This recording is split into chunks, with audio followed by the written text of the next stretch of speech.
अस्सलाम वालेकुम ख़वातीन व हज़रात, पेश खिदमत है हस्बे हाल। मैं हूँ आपका मेज़बान फ़रीद रईस। नाज़रीन, रमज़ानुल मुबारक के रोज़े जारी और सारी हैं। एक जोश व जज्बा और हल्ला गुल्ला हर तरफ नजर आ रहा होता है जी। इसके साथ साथ हमारे मिडिल क्लास घरानों में सहरी और अफ्तारी की तैयारी हर दूसरे घर में वजह तनाज़ा बनी रहती है। वैसे तो इन घरों में ये जिम्मेदारी ख़वातीन सर अंजाम देती हैं, लेकिन रोज़ों में किचन का काम बढ़ जाने की वजह से खाने की तैयारी के दौरान तू मैं आए रोज का मामूल है। आइए देखते हैं अब्दुल कुद्दूस साहब के घर में क्या हो रहा है। अभी बेहतर यही है कि आप खुद ही बात करें। मैं जो भी बात करता हूँ उसकी तो कोई वैल्यू ही नहीं होती। तुम क्यों परेशान होते हो? मैं कर लूंगी बात, बर्दाश्त की भी कोई हद होती है। तुम ये क्यों सोचते हो कि तुम्हारी बात की वैल्यू नहीं होती? मैं सोचता थोड़ी हूँ आपी, मैं जो भी बात करता हूँ भाईजान समझते हैं मैं बड़ी हल्की बात कर रहा हूँ। तुम परेशान ना हो, मैं कर लूंगी उनसे बात, समझे? आ रहे हैं भाईजान, उठ के उधर चले जाएं। क्यों? वो समझेंगे कि बहन के कान भर रहा है। तुम तो ऐसे ही डरते रहते हो। आने दो, कर लेती हूँ बात। जो भी बात करनी है आपने अपनी तरफ से ही करनी है। अच्छा। वाह वाह वाह वाह, ये गोलमेज कॉन्फ्रेंस इधर हो रही है जी। माशाल्लाह, ये अकेली काफी है। तुम किस लिए हर वक्त इसके मावने खसूसी बने होते हो? डैडी ने कहा था भाईजान का दामन ना छोड़ना। उन्होंने सिर्फ दामन कहा था ना छोड़ना, तूने भाईजान का कख नहीं छोड़ा। डैडी ने तो अल्लाह बख्शे बहन के घर की हिफाजत के लिए कहा था, तुमने बहन के घर के परखचे उड़ा दिए। हाय हाय, कैसी बातें कर रहे हैं? कौन से परखचे उड़ा दिए उसने? अभी मैं गार्डन साफ करके आया हूँ भाईजान। भाईजान गार्डन साफ करके आए हैं या गार्डन चर के आए हैं? कर्नल साहब, आप हद से बढ़ रहे हैं। उसे ना कुछ कहना। मैंने गार्डन में किन्नू का पौधा लगाया था, अभी किन्नू नींबू नींबू जितने थे तो सारे खा गया। भाईजान मुझे नहीं पता था कि वो किन्नू है, मैं तो नींबू समझ के ही तोड़े थे। कर्नल साहब, अब्दुल सलाम को पहले ही गिला कि आप उसकी बात को हल्का लेते हैं। बहुत हल्का लेता हूँ। ये तो सियाने कह गए हुए हैं कि पूरी खुदाई एक तरफ और अब्दुल सलाम एक तरफ। मसला भाईजान मेरा नहीं है, मसला इस वक्त शरफू का है। उसको क्या हुआ है जी? वो हद से ज्यादा सर पे चढ़ गया होगा। आप तो सर पे टोपी पहन के फिरते हैं, कहां से चढ़ गया सर पे? भाईजान समझ नहीं आती कि हमने उसको मुलाजिम रखा हुआ या उसने हमें मालिक रखा हुआ है। ये हो ही नहीं सकता कि तुम्हारे होते हुए कहीं कुछ रखा हो। ये वकुआ तुम्हारी नजर पड़ने से पहले का हो सकता है। हेलो कुद्दूस, कैसे हो? जी अल्हम्दुलिल्लाह, तुम सुनाओ? I am fine. चलो, यकना शुद्धो शुद्ध। हैं? हर चीज खत्म शुद्ध।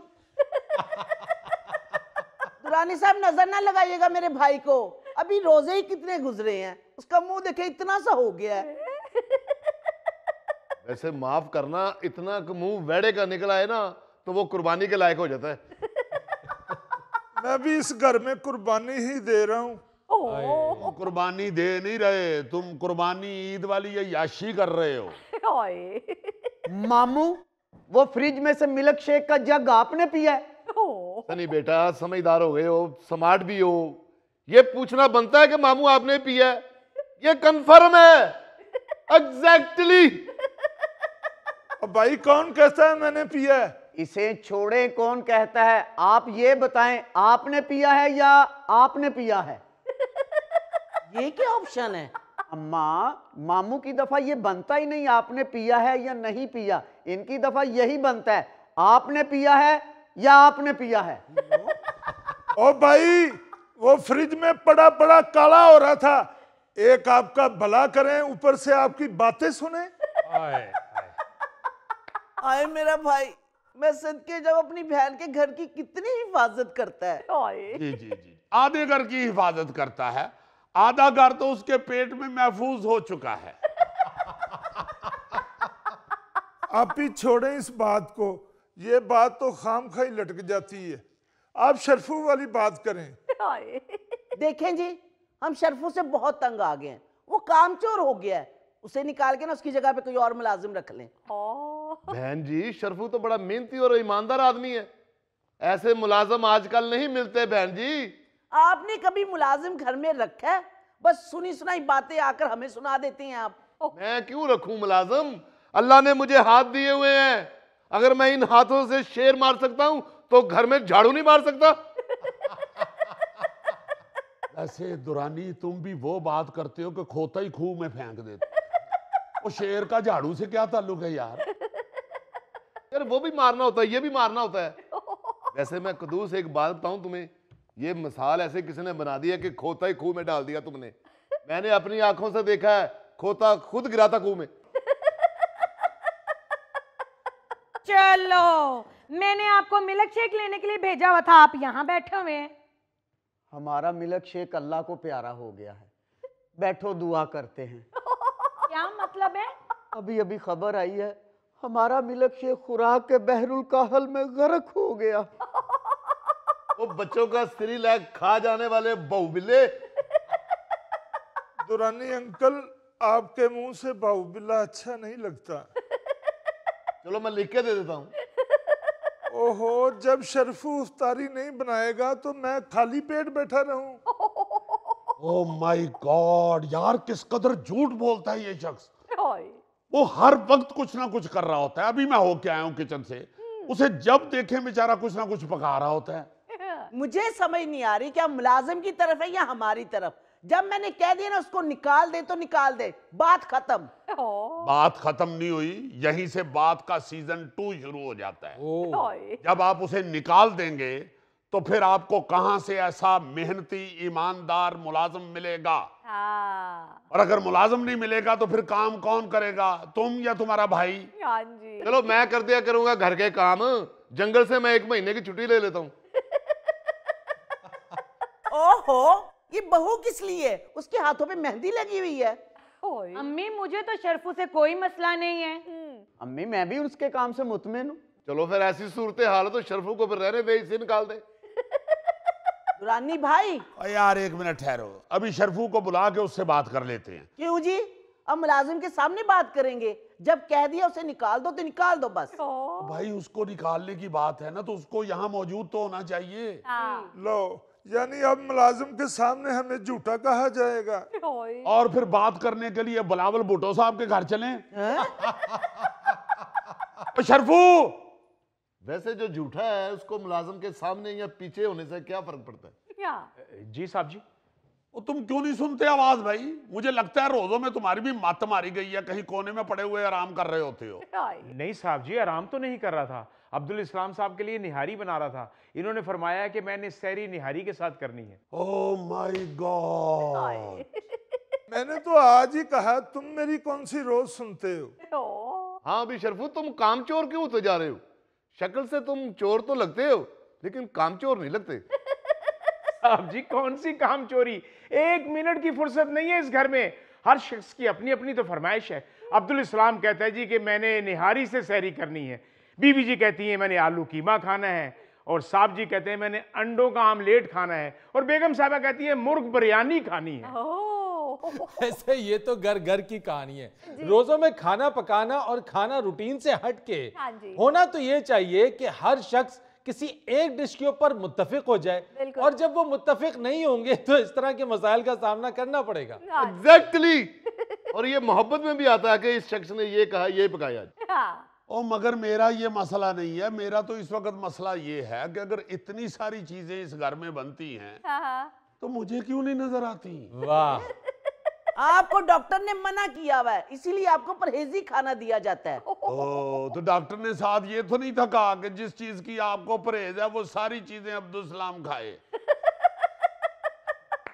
वैसे बेगम साहिबा, मुझे एक बात बताइए कि इतनी सारी डिशेस बनती हैं आपके घर, इतना मेहनती मुलाजिम है आपका, आप क्यों इसे मुलाजमत से फारिग करना चाहती हैं? क्या मुझे नौकरी से फारिग करने की बातें हो रही हैं? जी बहुत बहुत शुक्रिया, खुदा हाफिज। अल्लाह हाफिज। शरफू, शरफू, शरफू जी इधर आओ। क्या बात है अब्दुल कदूस? क्या आप बकवास कर रहे हो? मैं अब इस घर का मुलाजिम नहीं, मेरे लिए सब एक जैसे हैं। बकवास नहीं करो, चलो वापस। भाईजान आपको ऐसे ही डरा रहा है, जाना इसने कहा है, सामान तो इसका अंदर पड़ा हुआ है। चलो वो भी उठा लेता हूँ, कोई ऐसी बात नहीं है।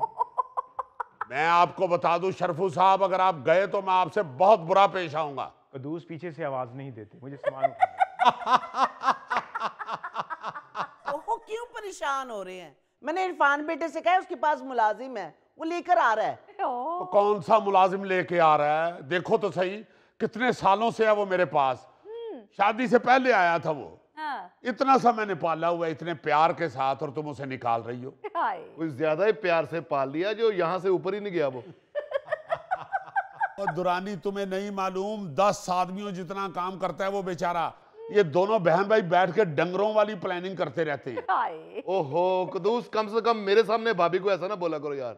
इसको बोलोगे तो चलो मुझे भी खुशी होगी। एक्सक्यूज मी, मेरा बैग नहीं मिल रहा, कहाँ है मेरा बैग? यार वो बिल्ली ने बच्चे दिए तो मामू उसी बैग में डाल के नहर पे छोड़ने गए थे। क्या? अबे वो बिल्ली के अब्बू, कहाँ है मेरा बैग? और सारा फटा हुआ था बैग, मैं वहां फेंक के आ गया हूँ। जैसा भी है, मुझे मेरा बैग चाहिए। अगर मुझे मेरा बैग ना मिला तो पूरे मोहल्ले में बता के जाऊंगा ये सब बैग चोर हैं। शरफू बकवास बंद कर, चल अंदर मैं तुझे बैग दूं। चल। आप ही मेरा बैग ना देना, उसमें मेरी पंजीरी पड़ी हुई है। अस्सलाम वालेकुम। वालेकुम। हेलो इरफान। आओ भाई आओ, क्या हाल है? ठीक ठाक हो? अल्हम्दुलिल्लाह। क्या हाल है भाई? आ जाओ आ जाओ, कैसे? बैठो बैठो बैठो। क्या हाल है, ठीक हो? जी अल्लाह का शुक्र अंकल, आप सुनाएं। हाँ फर्स्ट क्लास। वो आंटी ने बताया था मुलाजिम का, तो मैं ये ले आया हूँ। आप किचन में काम करते हैं? जी किचन में काम करता हूँ, अगर अंदर खिड़की ना लगी हो तो। लो ओ भाई, जहां काम कर रहे हो वहीं करो। इस घर में तुमसे ज्यादा तगड़े तो चूहे रहते हैं। पैदा जो बाद में तुम्हारे घर वाले अगवा बराए तवान का पर्चा कटवाते फिरे। बेटा घबराना ना, ये झूठ बोल रहा है। अरे भाई ये बताओ बेटे कि क्या क्या पका लेते हो? सर अंडा पका लेता हूँ, अगर कोई तोड़ के दे दे तो। तो अंडा तोड़ने के लिए अलहदा मजदूर रखना पड़ेगा। एक मिनट भाई, ये बताओ अपने घर कितने खाना खाना ले? एक तो मैं हूँ। आपको भी खाना खिलाना? जी जी। अच्छा फिर अल्लाह हाफिज। और नहीं नहीं रुको बेटा, कहाँ जाना है आपने? रुको तो सही, रुक जाओ बेटा। लो, पहला बंदा ही देख के वो घबरा गया है। ये मेरा ही हौसला है, मेरी हिम्मत है, ऐसी ऐसी बला को मैं खाना खिला रहा हूं। आपकी बलाएं दूर हो, हम आपको दुआएं भी तो देते हैं। वैसे अंकल आप ट्राई करें, बड़ा अच्छा कुक है चंगेज खान। ये चंगेज खान है? जी। क्या करें इस चंगेज खान का? इससे तो चंगेर खान नहीं उठाया जाएगा। बेटा चंगेज खान कह रहा है कि उसे अंडा तोड़ने के लिए एक बंदा चाहिए। तोड़ने के लिए एक चाहिए, पकाने के लिए 3 चाहिए। एक बंदा अंडा तोड़ेगा, एक बंदा फ्राई पैन को पकड़ के रखेगा, एक बंदा खान सामे को पकड़ के रखेगा, वरना किसी दिन खान सामा तड़िया जाना जे। अंडा पकाने के लिए उसे एक मजदूर चाहिए। जिस दिन सरसों का साग पकाना पड़ गया, इसे तो लेंटर डालने वाली टीम ला के देनी पड़ेगी। चंगेज खान भूल जाओ बेटे, अब्दुल सलाम पे नजर रखो। इतने बड़े पतीले में हमारे घर में निहारी पकती है, और ये बच्चा अगर किसी दिन पतीले में गिर गया तो वो तो इसके लिए स्विमिंग पूल साबित होगा। कदूस मत रखना इस चंगेज खां को, ये किसी दिन हलवा कद्दू के नीचे आके जहां बहाक हो जाएगा। ओहो भाईजान घबराए ना, रख लें, सस्ता पड़ेगा। ये बात तो वैसे ठीक है, इन तोल के भी लिए ना तो ज्यादा 1800 रुपए का बनेगा। एक मिनट यार ठहरो बेटे, क्या पैकेज है तुम्हारा? मुझे एक सेमी क्वार्टर चाहिए और 80,000 रुपया सैलरी चाहिए। 80,000? और मेरी तो 28 साल के बाद अब हुई है 18,000 तनख्वाह। 18,000 चलो रोटी खाना, तेरी नौकरी का फिट है मुंह। ये लो पकड़ो अपना बैग और निकलो यहाँ से। जी बड़ी मेहरबानी जनाब, खुदा हाफिज। एक मिनट शरफू, बिल्कुल नहीं जाओगे तुम यहाँ से। नहीं जी, 79,000 तनख्वाह होगी तो इस घर च काम करांगा। नहीं नहीं नहीं। नाज़रीन, यहाँ लेते एक छोटी सी ब्रेक। हजारों हैं शिकवे, मैं क्या क्या बताऊं। कुछ तो बताओ, कुछ तो बताओ, बताओ।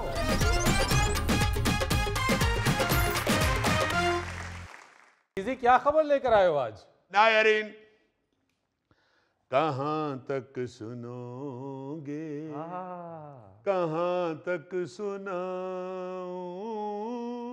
हजारों हैं शिकवे, मैं क्या क्या बताऊं। कुछ तो बताओ, कुछ तो बताओ, बताओ। यार बस आपको क्या बताऊं कि ये किधर किधर से दुखी हो जाता है। हाय हाय हाय। ये जरा आप देखें ना, मुल्क की क्या सूरत हाल है, मईशत की क्या सूरत हाल है, और खबर क्या ये पड़ रहा है।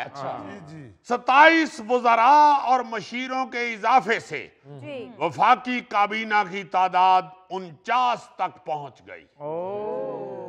यानी एक स्कोर हो रही तो 50 पूरी हो जानी। वाह जी वाह, वाह जी वाह। मेरा ख्याल है ये इसलिए डिस्कस करना बहुत जरूरी है कि खुदा दा वास्ता जे वेखो तो सही हालत की होई। ओ वजीर ते वजीर बनाई जान डे हो, करन की डे हो। मेरा मतलब है कितने को महकमे हैं, सारी दुनिया को ये पता चल रहा है, और अवाम बेशक जितनी मर्जी जाहिल है, अब तो इसको इतनी समझ आ चुकी है कि ये जो इतनी लंबी फौज बना लेते हैं वजीरों की, यार वो उसकी जरूरत नहीं होती। ये सिर्फ आप अपनी हुकूमत बचाने के लिए मुख्तलिफ पार्टियों के लोगों की लेपापोती कर रहे होते हैं। जब भी इत्तेहादी हुकूमत बनती है ना, 2-3 दिन में टसवे बहाता हूं। मेरे येन में आता है कि हुण बड़े वजीर बनने ने, बड़े वजीर बनने ने, और साडे राह डके जाने। क्योंकि जितने ज्यादा वजीर होंगे उतने ज्यादा प्रोटोकॉल लगेंगे, और उतने ज्यादा ये बेचारे ट्रैफिक में फंस के खलोते होंगे। और हौली हौली आले दुआले पूछणगे, भाई जी होया की, अगे क्यों नहीं जान देंगे पे।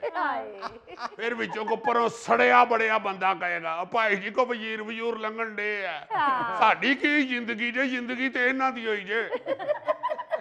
अजीजी, तुम्हें प्रोटोकॉल की पड़ी है या इनकी तनख्वाहों की मद में मुल्की खजाने पर जो इजाफी बोझ पड़ेगा वो कौन देगा? और यार मुझे कोई मुल्की खजाने से सरोकार नहीं, उधरों फड़ के उधरों दे छड़ देने। अमरीका को ही लेने ने ना पैसे, साडे लो वंडी जान सानू। हमें तो अपनी पड़ी हुई है। जब हम घर से निकलते हैं आधे घंटे के रास्ते को जब हम 1.25 घंटे में तय करते हैं तो फिक्र ना करो अजीजी, 3 वजीर भी ट्रैफिक में फंस गए थे। वो जो इकट्ठा उस दिन उन्होंने हल्फ उठाना था, वो 3 ट्रैफिक में फंस गए थे। किधरे सारी ट्रैफिक च फंस जाते हैं। अजीजी, अब तो ये कोई नई बात नहीं है यार, तकरीबन हर ही हुकूमत में इतनी बड़ी बड़ी काबीना होती है। हाँ हाँ, मेरा ख्याल है ये जो शहबाज शरीफ साहब की पिछली हुकूमत आई थी ना, वो सबसे बड़ी तारीख की हुकूमत हुई है। अच्छा। यानी कभी ना उनकी, उसमें को 80 अफराद शामिल थे, क्योंकि 13 पार्टियों की वो इत्तेहादी हुकूमत थी, इसलिए उसमें को 34 वफाकी वजीर थे, 7 वजीर मुमलिकत, 4 मशीर बराए वजीर आजम, और 39 स्पेशल असिस्टेंट थे। पीडीएम की हुकूमत थी, नवाजना तो था। हाँ, जब भी बहुत सारी पार्टियां मिलकर हुकूमत बनाती है ना जी, तो उस हुकूमत का हाल बिल्कुल उस मां वाला होता है जिदे कन्नेड़े बच्चे होंदे ने, ते उन्हें कोल विचारी ने मठियाई वाला डब्बा हारे रखिया हुंदा है। जेड़ा बच्चा रोंदा ना, लड्डू चुक के मुंह च पा देंदी। सही बात है। जब बहुत सारी पार्टियां मिलके तो हुकूमत बनाती हैं, जब भी कोई पार्टी तंग करना शुरू होती है ना जी, तो फौरन हुकूमत कह देती अपना बड़ा मुंडा आगे करे दे मुंह च लड्डू पाइए इधर। अब हुण खवाता ना लड्डू वजारत दा, हुण बोली ना मैं तैनूं दस दियां। अब देखे ना 4 दिन पहले जिन पार्टियों के लीडरान हुकूमत को बातें कर रहे थे और कह रहे थे कि ये हुकूमत किस तरह की बनी है, सबको पता है क्या कर रही है ये हुकूमत, इससे कुछ हो ही नहीं रहा। एवं फजूली हुण वजीर बन के कह रहे ने क्या बात है हुकूमत दी, इहो जी हुकूमत आई नहीं, देखो इन्होंने कीता की है, एडी अच्छी हुकूमत बनी है, अपने वोट लैके बनी है, तुहानू पता ही नहीं इस हुकूमत दा। अच्छा जी, ये जो शहबाज शरीफ साहब की काबीना ये 80 लोगों की थी? हाँ, बल्कि पाकिस्तान की तारीख में यह सबसे बड़ी काबीना थी किसी हुकूमत की। जाहिर है फरीद साहब, जहां तक मेरा ज़हन काम करता है, ये जो पिछली हुकूमत थी ना यार, तू पिछली हुकूमत नू छाड़े, बड़ी खुशी हुई है तुम्हारा ये काम करता है। यही मुझे खुशी हुई है कि मैं काम करता नहीं और ज़हन काम करने लगा है। बड़ी बात है, बड़ी बात है। अच्छा, पिछली हुकूमत को क्या हुआ है जी? यार मैं कहना ये चाह रहा था कि पिछली हुकूमत जो थी वो बड़े बुरे हालात में बनी थी, तो ऐसी हुकूमत को फिर ज्यादा लोग चाहिए वो जो पकड़ के खड़े होने वाले। हाँ जी, हाँ जी, किधर हुकूमत टेकना पवे। अच्छा, आपको ये पता है जो शहबाज शरीफ साहब से पहले पीटीआई की हुकूमत थी, जी जी, उसकी काबीना की जो तादाद थी ना जी, वो एक वक्त में 55 तक पहुंच गई थी। अच्छा। हाँ, जबकि उनके 4 साल दौर में 80 के करीब लोग बदल बदल के वजारत की कुर्सी पे बैठे हैं। और फिर शाहिद हाकान अब्बासी साहब की जो काबीना थी, वो 56 वजीर थे उसके। फिर नवाज शरीफ साहब की जो हुकूमत थी 2013 से 2017 वाली, उसकी काबीना की तादाद 36 के करीब थी। यूसुफ रजा गिलानी मुर्शद पाक, यार मुर्शद पाक के पंगड़े डाले मेरे मुर्शद पाक की जो काबीना थी वो 66 वज़रा और मशीरों पर मुश्तमिल। वाह वाह। नहीं, मुर्शद को तो मरीद चाहिए थे ज्यादा, जितने ज्यादा मरीद हो उतने फिर मुर्शद रौनक लगा के बैठते हैं। ऐसे मुर्शद पाक के जो लीडर हुए हैं भुट्टो साहब, उनकी जो 1977 वाली काबीना थी वो सिर्फ 23 लोगों पे थी। हाँ, और सबसे कम काबीना भला किस बंदे की हुई है? किसकी सर? अयूब खान साहब। 1965 वाली काबीना की तादाद सिर्फ 11 थी। लियाकत अली खान साहब वाली काबीना भी 27 रुकनी थी। अच्छा। मगर ये अब जो वजीर भर्ती हुए हैं ना, इन्हां यहाँ ते वखरी सड़क बना दियो, ये सिर्फ उस सड़क तो आन जान करन, साडे चाण ही ना साडे राह बंद होण ते ना असी कल पी। इन्होंने रिंग रोड दे दियो। हाँ जी, तो यहाँ इन्हों को गड्डियां खोल लवो, मेट्रो तो बह के जान। और अजीज, ये एक दिलचस्प बात ये कि जो भी हुकूमत आती है वो अवाम को तो किफायत शारी का दर्ज देती है, ये दावे करती है कि हुकूमत किफायत शारी करेगी, लेकिन उसके बरअक्स वजीरों की पूरी फौज उसकी काबीना में शामिल हो जाती है। मेरा ख्याल है हमारे सिवा पाकिस्तान में कोई किफायत शारी नहीं कर रहा। देख लो हमारी काबीना में 5 बंदे हैं सारे। नहीं गौरी साहब, 5 भी पूरे नहीं है। अगर आप मुजफ्फर को और जुल्फी को सेबे से बांध दे तो 1 बनता है। चलो 4 बचे, 4 हो गए, थैले को खड़ा करने तो 3.25 रह जाते। हाँ यार, इस तरह की बातें ना करो, किधरे कमेंट्स में कोई यही ना कह दे कि भाई जी गोगा काट के 4 बन जाएंगे। नाज़रीन, यहाँ लेते हैं एक छोटी सी ब्रेक। इस घर को आग लग गई घर के चिराग से। ये तो आडा मुंडा तो चिराग भी पूरा नहीं, ये तो लालटेन दी ओ बत्ती है जिहड़ी किसे ले चूहा भी खिंच के ले जांदा। चूहा भी कदों दूर नहीं लैन जाना, आ नाल ही बैठा है।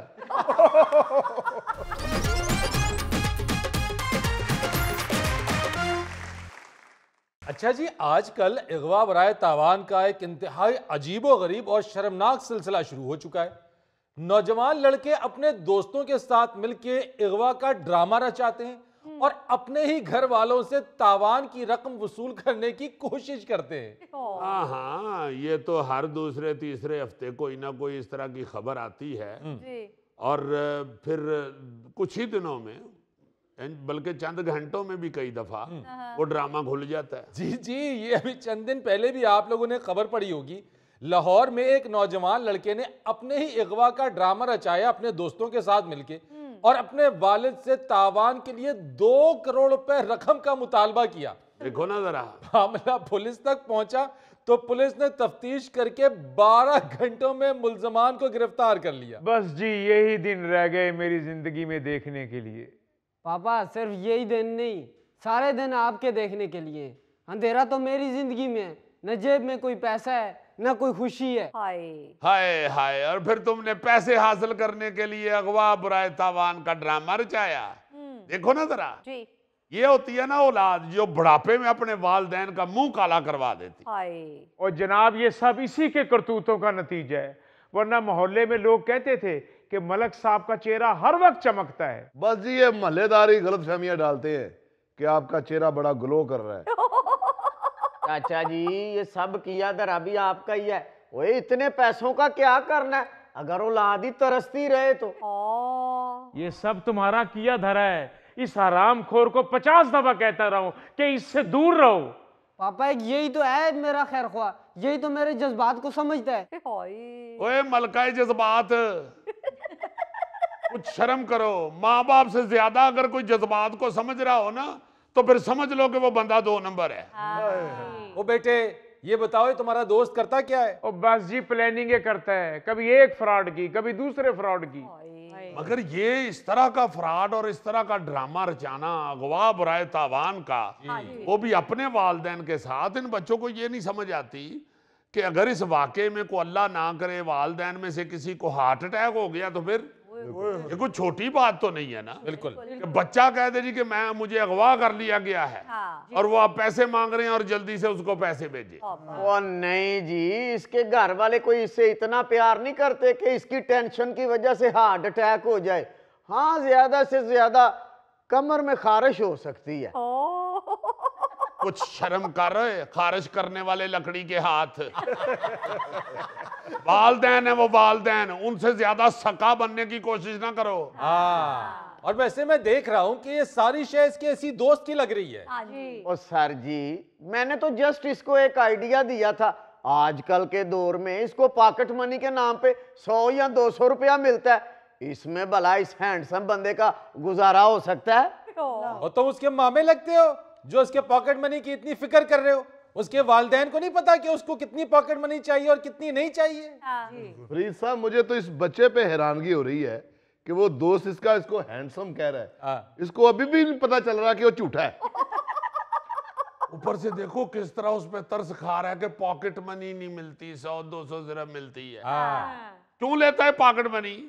इस उम्र के लड़के तो अपने वालिदैन को उल्टा कमा के देते हैं, तुम उसको पॉकेट मनी सुना रहे हो। जनाब ये चचा जान किसके लिए कारोबार करते हैं? इनके लिए ना। करोड़ों रुपया बैंक में और घर लाकर में रखा हुआ है, बच्चों को नहीं दे रहे। अंकल अगर ये तावान दे देते तो मैंने कौन सा सारा खुद रख लेने थे। 2 करोड़ में से 1 करोड़ इनको ही देना था। तुम्हें ये कमाई लगती है? फिट है वो तुम्हारा। ओए मेरी जूती मेरा हिस्सा। यार मैं तो हैरान हूं कि इस बच्चे की आंखों में जरा बराबर भी शर्म और हया नहीं है। इतना बड़ा ये वाकया हो गया उसके बावजूद कोई नदामत नहीं है इस बच्चे में। वैसे मैं माफी चाहता हूं फरीद साहब, इसमें भाई साहब का भी कसूर है। आप देखें कि इनकी क्या तरबियत है, बच्चा किन लोगों के साथ फिर रहा है, क्यों नहीं उसको पूछ रहे? बिल्कुल सही। ये वारदात हुई है तो आप उसे कोस रहे हैं। भाई आपको अगर पता है कि ये बच्चा ठीक नहीं है जिसके साथ मेरा बेटा फिर रहा है तो फौरी तौर पे क्यों नहीं कोई सख्त एक्शन लेते? बिल्कुल। जब वो वारदात कर बैठा है पूरा ड्रामा करके, अब कह रहे हैं कि ये बड़ा खराब बच्चा था, इसके साथ फिरता था, मैं इसको मना करता था। भाई मना किस तरह करते थे? वो आपको को बाप नहीं है या को मोहल्ले का MP है, मैंने नहीं है। उसको आप सख्ती से मना करेंगे भाई बिल्कुल नहीं फिरना तुमने। बिल्कुल सही बात है। ओ भाई जब भी उसके साथ देखा है मैंने मना किया है। अब मैं कारोबार पे चला जाता हूँ तो पीछे फिर उसके पास चला जाता है। चलो कोई बात नहीं, अब पुलिस छितर फेरेगी ना तो दोनों सीधे हो जाएंगे, एक दूसरे पे इल्जाम लगाएंगे, एक दूसरे से नफरत करना शुरू कर देंगे। बिल्कुल। और ऐसे ये शोखे और अजीब से बच्चे हैं, जितनी भी इस तरह की वारदातें हो रही हैं, ऐसे 1 मिनट में फिर सारा कुछ बक देते हैं। सही बात है। भाई क्यों आप फजूल पैसों के लिए इस तरह की चबलें मारते फिर रहे हो? वो भी अपनी फैमिली के साथ। अपनी फैमिली के साथ या किसी और के साथ भी कर रहे हैं तो यार क्या हो गया आप लोगों को? आप नहीं इस तरह के क्रिमिनल माइंडेड। आप क्यों बैठ के झूठा सा ड्रामा बना के तो पैसे हासिल करने के लिए सारा कुछ करते हैं? हाँ जी सर। उसके बाद आपको पहला थप्पड़ मारता है ना मियाँ वाली का सिपाही, तो उसके बाद जो नहीं भी बताना वो भी सारा कुछ बता देते हैं। फरीद साहब, इसके गम से इसकी माँ 2 हफ्ते से बोल नहीं रही। चले अंकल, पहले कौन सा आंटी आपको देख के गाने गाती थी? सुन रहे हो, देख रहे हो क्या बकवास कर रहा है वो? पापा कोई बुरी बात तो नहीं की उसने, आप तो सच भी नहीं सुनते। देख रहे हैं क्या कह रहा है, ये देख रहे हैं। ओहो, बच्चा तो बहुत बिगड़ गया है भाईजान, आप इसको देके ना 6 प्यालियां ले लें। या वैसे ये जिन्ना को बच्चा है इन्हों देख ते मेरे हाले 2 प्यालियां नहीं लबड़ियां। देखा किस तरह तमाशा लगा रहे हैं लोग हमारा। बहुत अच्छे। अगवा का ड्रामा रचाते हुए तुम्हें एहसास नहीं हुआ कि तमाशा लगेगा? एक छोटी सी बात तुम्हें तमाशा लग रही है। ओ किन्ना कि तेरा तमाशा लग गया मदारी दी मुरली। वैसे अंकल, गैरों के सामने तो अपनी औलाद की इज्जत रख लेते हैं। और इनको क्या एहसास होना है, पिज्जे के लिए कहें तो कभी नहीं फोन करते, एक छोटी सी बात पे 15 पे कॉल कर दी है और पुलिस को बुला के अपने बेटे को गिरफ्तार करवा दिया। शाबाश है यार, कैसे बेशर्म आदमी हो तुम। अगवा बुराए तावान का तुम ड्रामा रचा रहे हो, घर में बाप को फोन करके कह रहे हो मैं अगवा हो गया हूं, पैसों का बंदोबस्त करें। तो इस तुम्हारे फोन के ऊपर बाप पुलिस को फोन नहीं करेगा तो और क्या, मिठाई वाली दुकान पे फोन करेगा कि 20 किलो लड्डू बना दियो जी मेरा मुंडा अगवा हो गया।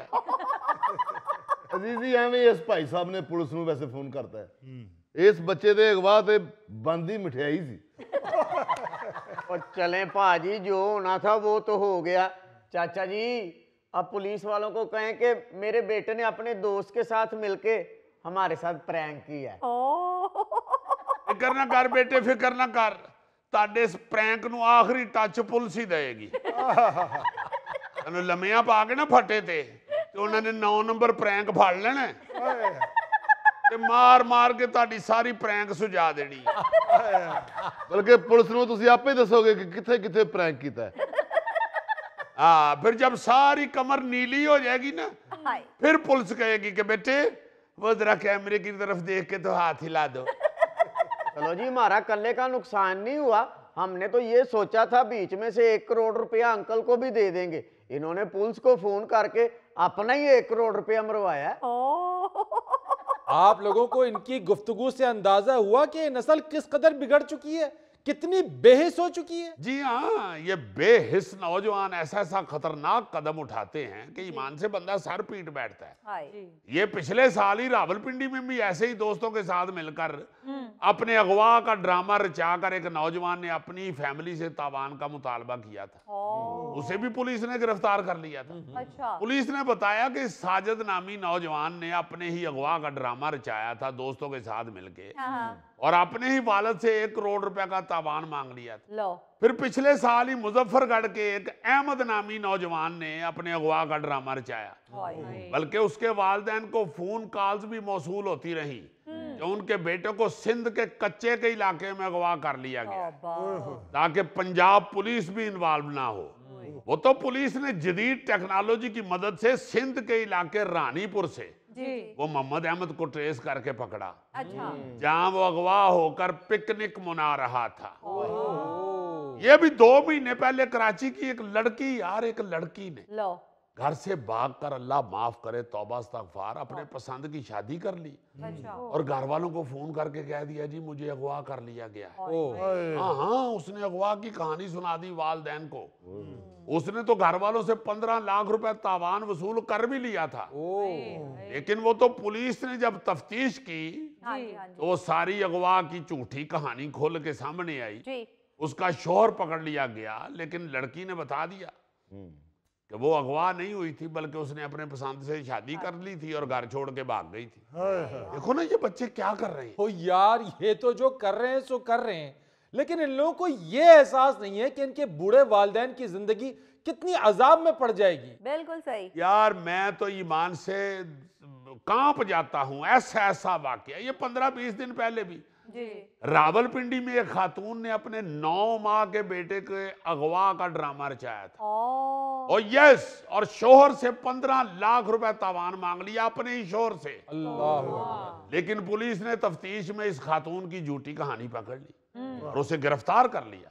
उस खातून ने 15 पे इतला दी थी कि उसके बेटे को किसी ने अगवा कर लिया। अच्छा, उस पे रत्ता अमराल पुलिस ने मौका पर पहुंचकर तफ्तीश की तो कहानी झूठी निकली। यार और तो और आप हंस पड़ेंगे ये सुन के कि पिछले साल ही लाहौर में तो ऐसी हद हुई कि एक नानी ने कुछ रिश्तेदारों को झूठे केस में फंसाने के लिए अपने नवासे के अगवा का झूठा मुकदमा दर्ज करा दिया। तो जो पुलिस अगे हुई है तो बाद चो पता लगा जी नानी फड़ी गई है। जी मैं तो कहता हूँ उस नानी को ऐसी सजा देनी चाहिए कि उसको कैद भी हो और उसके दांतों का बीड़ भी छीन लिया जाए। वाह वाह वाह, जब उसको रोटी न चबाई जाएगी फिर उसको पता चलेगा। यानी क्योंकि तेरे लिए सबसे खतरनाक सजा ये है कि बंदा रोटी ना चबा सके। और किस लिए जीता है इंसान? और रोटी कमाने के लिए जियो, रोटी खाने के लिए ना जियो। ये कहता है पहले खाऊंगा फिर कमाऊंगा। फरीद साहब, मैं मानता हूं कि मैंने अपने बच्चे पे नजर नहीं रखी। मैं तमाम वालिदैन से कहता हूं कि खुदारा अपने बच्चों पे नजर रखें, नहीं तो वो भी मेरी तरह रोते रहेंगे और यही कहेंगे कि इस घर को आग लग गई घर के चिराग से। ये तो आडा मुंडा तो चिराग भी पूरा नहीं, ये तो लालटेन दी ओ बत्ती है जेड़ी किसी ले चूहा भी खिंच के ले जांदा। चूहा भी कितों दूर नहीं लैन जाना, आ नाल ही बैठा है। ऐसे मैं हैरान हाँ भाई साहब, वो है मुंडा नहीं तुहाडे कोल सांभिया गया, बल्कि ये मुंडा है ही नहीं, ये तो वो मोमबत्ती है जेड़ी साल बाद पेटी तैनूं लभदी। नाज़रीन, यहाँ लेते हैं एक छोटी सी ब्रेक। कवि खान साहब की बरसी थी, आज अमानुल्लाह खान साहब की। हाय हाय हाय हाय हाय।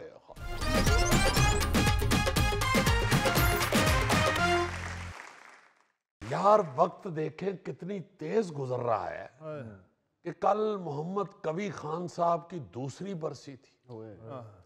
मैं हैरान हो रहा था कि 2 साल गुजर गए हैं, या शायद उनकी शख्सियत ही इतनी प्यारी थी, ऐसी मोहब्बत से लबरेज कि हम उनको हमेशा ही याद करते हैं और रोज ही वो याद आते हैं। रोजाना कोई ना कोई बात उनकी होती है, किसी ना किसी किस्से में, किसी ना किसी गुफ्तगू में, किसी ना किसी हवाले से लाजमन उनका जिक्र होता है। ऐसे प्यारे, ओ हो क्या बात। मैं हैरान होता हूँ कि कनाडा कोई भी दोस्त जाता है ना जी, कोई अदाकार या कोई जानने वाला या कोई ऐसा, या उधर जो लोग रह रहे हैं जी, हर दूसरे दिन कोई ना कोई तस्वीर भेजता है या कोई ना कोई बताता है कि जी मैं उनकी कब्र से होके आया हूँ। लोग ऐसा इश्क करते थे उनसे और अभी तक करते हैं कि मैं हैरान हो जाता हूँ कि किस कदर प्यारा इंसान कि उन्होंने कहाँ कहाँ मोहब्बत बांटी हुई। सही बात। खुदा, कई तो लोग कब्र के साथ तस्वीर भेजते हैं ना,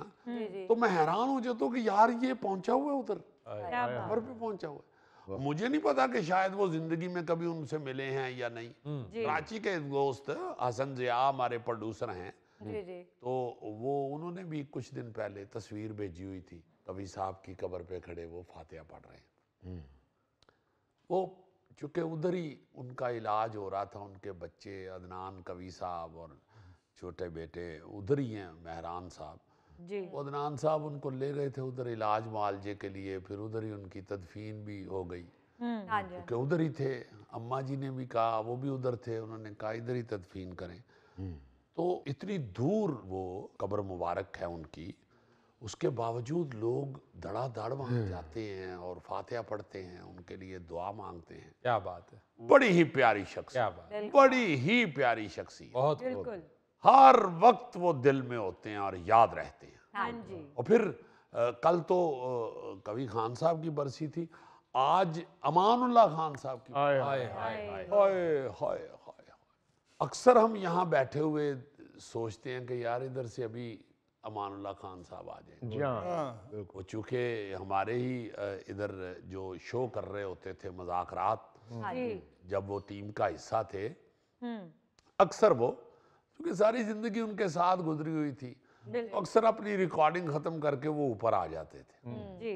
तो आके उधर दरवाजे में खड़े हो के जी अस्सलाम वालेकुम जनाब, आए आए होए होए होए, आवाज ऐसे गूंजती है आज भी। हाँ, मैं कहता हूँ जी आके सबको छेड़ना है बारी बारी, कुछ ना कुछ कहना है, कुछ ना कुछ बात सुननी है, कुछ सुनानी है, कुछ देर इधर बैठ के गप्पे लगानी है और फिर जाना है। क्या बात है, क्या बात है, क्या बात है। अमानुल्लाह खान भी ऐसा डाउन टू अर्थ और इतना प्यारा इंसान था जी उन्होंने भी हर एक के साथ ही प्यार किया। बिल्कुल। किसी पे बड़ा गुस्सा भी था ना जी, तो उसको भी को बड़ी हद है को जुगत ही कर दी है बस। अगर को उसकी बात हुई है तो गुस्से में भी को बुरा भला नहीं किसी को कहा, हंसी पड़े हैं उस पे भी, चलो को बात। वाह। सेम कवि साहब वाला हिसाब, कवि साहब को भी कभी किसी पे गुस्सा नहीं मैंने देखा। बिल्कुल। वो बड़ा को यार ये अगर समझ जाए, देखो कितना अच्छा है ये क्या करता है, उसकी गुस्से में भी तारीफ ही करते थे, तारीफ ही करते थे, प्यार ही किया करते थे। अजीजी जब मैंने पहला फॉरेन टूर किया था, जब मैं अमेरिका गया था, तो ये दोनों मेरे बड़े तो थे लेकिन वैसे भी बड़े लोग थे, अमानुल्लाह खान और कवि खान साहब, इन दोनों लोगों के साथ मैं गया था अमेरिका पहले टूर पे। वाह वाह वाह, बहुत बड़ा क्रेडिट है जी। मैं समझता हूँ उनके साथ गुजरा हुआ हर लम्हा, उनके साथ हर ड्रामा, बल्कि हर वो फ्रेम जिसमें हम उनके साथ खड़े थे, वो हमारे लिए बहुत बड़ा क्रेडिट है। क्या बात, बहुत खूब, बहुत खूब। ऐसे लोग अब सोचते हैं कि अब कहाँ से मिलेंगे, किस तरह मिलेंगे। हम लोग तो ख़ास तौर पे ना जी, ये ऐसे लगता है हमें कि खाली हो गई है ज़िंदगी, खाली हो गई। सही बात है। इतने इतने बड़े लोग, इतने प्यार करने वाले, इतनी दुआएं देने वाले, इतना गाइड करने वाले, इतना गाइड करने वाले। छोटी छोटी बात पे मुझे याद है कि कवि साहब फ़ोन कर दिया करते थे फौरन, हमें ये क्या मैंने सुना है, ये है वो है, भाई इस तरह नहीं, ऐसे करो, ये करो, वो करो, इसको इस तरह लेना चाहिए। फौरन कभी गए हुए हैं तो कोई बात की है तो फौरन उसको समझाना शुरू कर दिया। वो घर के चूंकि करीब ही रहते थे और बड़ा ही सारी जिंदगी इकट्ठे गुजरी है उनके साथ, किसी को लेट डाउन करते नहीं देखा उनको। ना जी ना, कभी भी नहीं, कभी भी नहीं, कभी भी नहीं। एक फिल्म की शूटिंग कर रहे थे, मैंने पहले भी शायद सुनाया ये वाकया, तो वो हीरो जो था ना जी फिल्म का, वो आके यंग मैन खान साहब के सामने आके बोलना शुरू हो गया कि खान साहब सर आप सबसे बड़े हैं, आपके होते हुए हमारी तो जरूरत नहीं होती बोलने की, ये देखिए क्या टाइम हो गया है, 4:30 हो गए हैं, अभी तक इन्होंने ब्रेक नहीं की, खाना नहीं खिलाया, ये गधों की तरह सुबह से काम करवा रहे हैं, ये है वो है। तो ऐसे कवि साहब उसको देख रहे हैं और मेरा ख्याल है कि उसको सुनने की बजाय सोच रहे हैं कि अब मैंने इसे कैसे हैंडल करना है। तो एकदम कहते हैं, तुम्हें पता है कि ये जो तुमने अभी सीन किया है, हम उस वक्त से तुम्हारे उस सीन से बाहर नहीं निकल पाए। यार क्या परफॉर्म किया है तूने, सुहेल देखा तुमने इस कदर, यार इसने ये सीन कितना खतरनाक किया है, कितना बारीक परफॉर्म किया है तुमने। अब वो यंग मैन सारा कुछ भूल के तो ऐसे हो गया है। क्या बात है, क्या मोटिवेशन है। बहुत शुक्रिया, थैंक यू खान साहब, बहुत शुक्रिया। वाकई आपने वो देखा है? हाँ हाँ यार पूछो इससे, क्या बात है। हम तो हैरान रह गए तुम्हारी परफॉर्मेंस देख के, ऐसी नेचुरल। ओ हो, अब उसकी तारीफें कर रहे हैं, वो जो तुमने ये किया वो, भाई कौन सा सारा गुस्सा। मैं हैरान हो रहा हूँ कि ये एकदम क्या शुरू हो गए हैं। 5-7 मिनट ना जी, डास डास डास डास, तो एकदम वो उधर से असिस्टेंट की आवाज आई, लंच ब्रेक हो गया जी। तो बड़ा इजी कहते हैं, चलो आओ यार खाना खाएं, वेल डन, आओ। क्या बात, बहुत वाह। ऐसे आदमी एहसास करने वाले थे। मेरी ज्यादा मुलाकातें तो नहीं, एक ईद शो पे हमारे यहाँ इधर आए थे, हाँ जी, वो नोमी केक लेके आए तो कहता ना भाई मैं तो फुल हूँ, ये गोगे को दे दो शायद इसका पेट भर जाए। अच्छा, गोगे को भी बड़ा प्यार करते थे, छेड़ते रहते थे, बड़े नफीस आदमी, हर एक के साथ। ये नवाज से आप पूछेंगे, थैले मियां से, मैं तो रूममेट रहा हूँ, ये आपको कई किस्से सुनाएगा। आप अमानत साहब गौरी साहब से पूछेंगे, ये आपको बड़ी बड़ी अजीब, हर एक का सरमाया, क्या बात। उनकी यादें हर एक का सरमाया। एक हर अनमोल एक। गोश्त छोड़ गए जी। ओ हो। इसी तरह जब सोचते हैं अमानुल्लाह खान साहब का, एक लंबा, चूंकि कुछ साल 1.5 साल ही मुझसे सीनियर थे अमानुल्लाह खान साहब, मगर वो तो आते ही हिट हो गए, जबरदस्त। पहले ड्रामे से ही वो अल्लाह। तो मैं जब आया यहाँ लाहौर में, तो वो माशाल्लाह स्टेज संभाल चुके थे अपना, जो स्कूल ऑफ थॉट उनका था ना जी, वो ओपन एयर थिएटर और इधर उधर वो पूरा छाए हुए थे। वो वहां से लेके फिर कुछ 40-42 साल उनके साथ इकट्ठे। अमान साहब से किसी ने कहा कि नवाज अंजुम टीवी च बहुत कम करता है, तो अमान साहब कहने लगे यार कोई टीवी ठीक भी कराना होवे ना, जो नवाज दी फोटो आ जाए ना तो बंदा कहता टीवी ठीक हो गया, ले जाओ उन्होंने। बड़े प्यारे लोग, बड़े प्यारे लोग। अल्लाह पाक जन्नतुल फिरदौस में बड़ा आला मुकाम अता फरमाए। कभी खान साहब मोहतरम को भी और अमान खान साहब को भी। ये यादें तो सारी जिंदगी साथ रहेंगी बेशक, क्योंकि ये बड़ी खूबसूरत यादें। क्या बात है। नाजरीन, ये था आज का हस्बे हाल। अपने मेजबान फरीद रईस को इजाजत दीजिए, कल आपसे फिर मुलाकात करेंगे इंशाअल्लाह। तब तक के लिए अल्लाह हाफ़िज़।